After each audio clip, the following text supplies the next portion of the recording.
Hiruk pikuk dunia semakin hari seperti tergenggam oleh sebongkah tangan. Nyatanya perubahan terus bergerak semakin progresif, baik kini ataupun ke depannya. Siapa yang tidak kenal bangsa Romawi? Dari abad ke abad, bangsa ini memiliki andil besar dalam perkembangan bahasa, agama, tata kemasyarakatan, teknologi, hukum, politik, ketatanegaraan, tata cara berperang, kesenian, kesusastraan, arsitektur, hingga ilmu teknik zaman modern.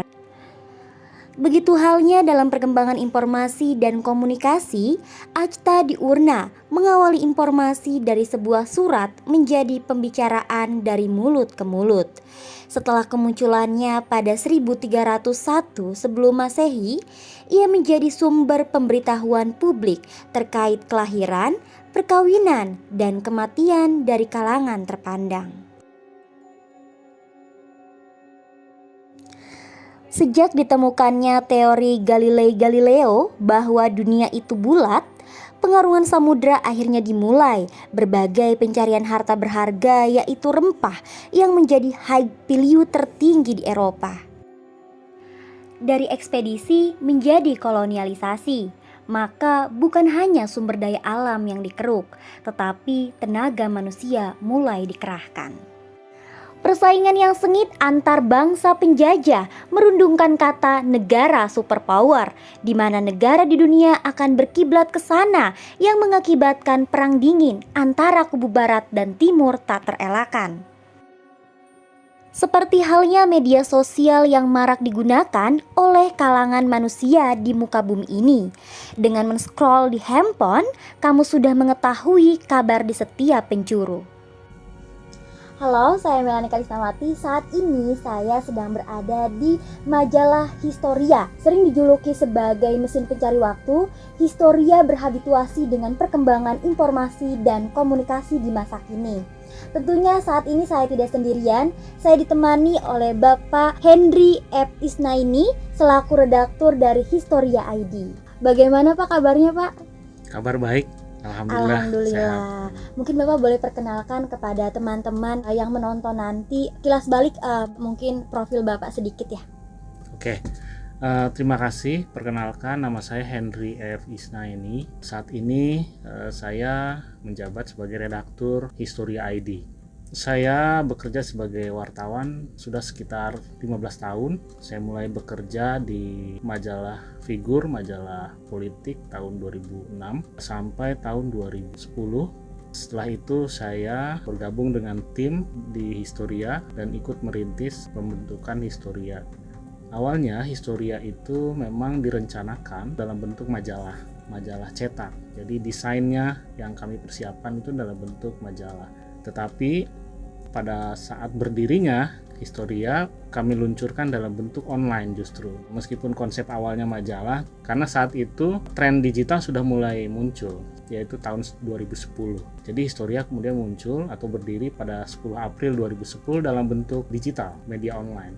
Dalam perkembangannya, kami tetap mempertahankan rencana awal untuk menerbitkan majalah cetak. Akhirnya pada 2014 kami bisa menerbitkan majalah cetak ini, majalahnya.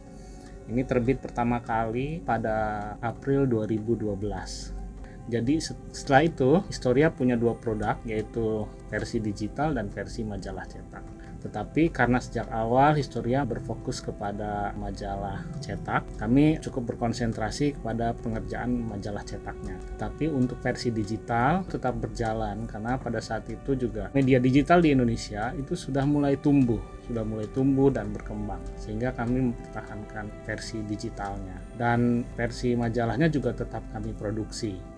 Produksi majalah Historia berlangsung sampai sekitar tahun 2017.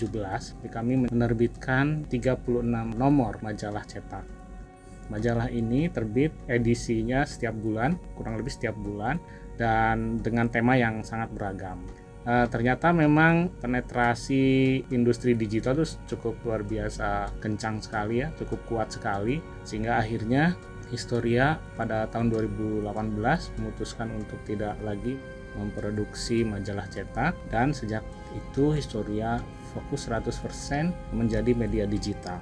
sampai hari ini kami terus berusaha melakukan inovasi, kreativitas, membuat produk-produk konten-konten sejarah dalam berbagai format dengan versi digital. Dengar-dengar nih Pak, Historia ID ini sering melakukan pameran. Ya, Nah, filosofi apa yang sebenarnya digagas dari pameran tersebut, terutama di media digitalisasi sekarang ini? pameran tuh salah satu kegiatan offline yang kami sering adakan gitu ya, dengan bekerja sama dengan berbagai pihak, dengan tentunya dengan berbagai tema juga yang kami laksanakan gitu ya. Pameran itu sangat mendukung upaya penyebarluasan informasi sejarah, dan itu menjadi bagian juga dari kegiatan Historia. Jadi meskipun kami sebagai media sejarah yang memproduksi tulisan-tulisan atau konten-konten dalam bentuk digital, baik itu tulisan maupun video, tetapi kami juga membuat kegiatan dalam bentuk offline, yaitu pameran. Nah, biasanya karena sekarang itu eranya digital, upaya campaign atau kampanye penyebarluasan informasi tentang pameran itu sangat ditunjang dengan informasi digital. Jadi kami melakukan kampanye tentang suatu pameran itu dengan membuat konten-konten terkait pameran. Jadi membuat video-video, membuat flyer-flyer gitu, dan kami sebarkan melalui semua platform sosial media Historia. Sehingga informasi tentang adanya pameran tadi bisa diketahui secara luas ya. Jadi memang sekarang ini platform sosial media sangat luar biasa, berpengaruh sekali untuk menyebarluaskan informasi. Yang menariknya, selain pameran yang bersifat offline, kami men-set up pameran di satu ruangan begitu ya, di suatu tempat, dan pengunjung juga bisa datang secara langsung ke tempat pameran itu. Kami juga membuat pameran virtual, terutama karena kemarin kan dunia menghadapi pandemi ya, jadi aktivitas offline tuh ditiadakan gitu ya, semua beraktivitas secara online. Nah, kami pernah melakukan pameran virtual bekerja sama dengan Museum DPR. Nah, jadi kami memproduksi konten pamerannya yang kemudian dipamerkan secara virtual. Jadi orang menyaksikan pamerannya lewat laptop gitu ya. Selain itu, biasanya kami juga membuat yang namanya microsite. Microsite itu versi digital dari informasi pameran. Jadi pameran yang disajikan secara offline juga bisa diakses oleh orang-orang dari berbagai tempat secara online-nya melalui microsite tadi. Jadi informasinya kami tampilkan di situ. Sekarang era digital itu bisa perpaduan seperti itu. Bisa 100% virtual, bisa juga offline, dan juga bisa kombinasi tadi ya. Jadi bisa offline, orang berkunjung langsung, tapi juga orang yang tidak bisa datang bisa juga melihat, mengakses informasinya melalui digital gitu ya. Jadi pameran menjadi salah satu kegiatan yang rutin Historia lakukan karena itu cukup penting dan cukup edukatif ya, tema yang ditampilkan, yang dipamerkan, dan itu cukup menarik antusiasme orang untuk datang berkunjung seperti itu gitu. Oke, baik Pak. Nah, harapan kedepannya nih dari Pak Henry sendiri dalam bidang jurnalistik agar bisa berhabituasi dengan perkembangan zaman yang mungkin akan lebih wah lagi ke depannya ya. Nah, itu seperti apa Pak? Harapan saya pribadi terutama terhadap media yang tempat saya bekerja dari awal sampai sekarang sudah sekitar 13 tahun gitu ya. Sebuah media yang niche, sebuah media yang spesifik, media sejarah gitu. Saya berharap media seperti ini bisa terus eksis karena media di era digital saat ini informasi itu seperti air banjir ya, yang dahsyat gitu ya. Orang dapat informasi dari mana saja. Tidak hanya dari media tapi juga dari sosial media.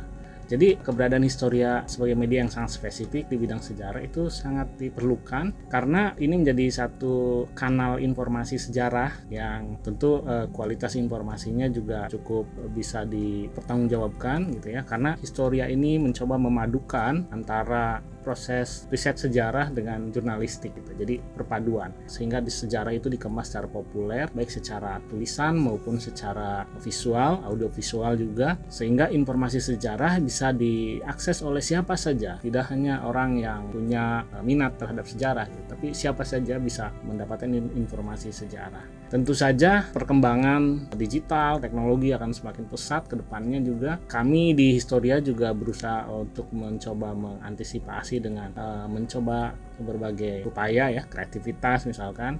Ya harapan terbesarnya Historia sih bisa terus eksis sih ya. Iya. Oke teman-teman, itulah tadi perbincangan hangat kita bersama dengan Pak Henry. Tentunya dampak dari transformasi digital ini mampu membawa ranah baru dalam sistem informasi dan komunikasi yang terus bertumbuh menyelusup ke dalam setiap lini kehidupan. Hanya kembali kepada diri kita sendiri, apakah kita siap menerima perubahan itu atau sebaliknya.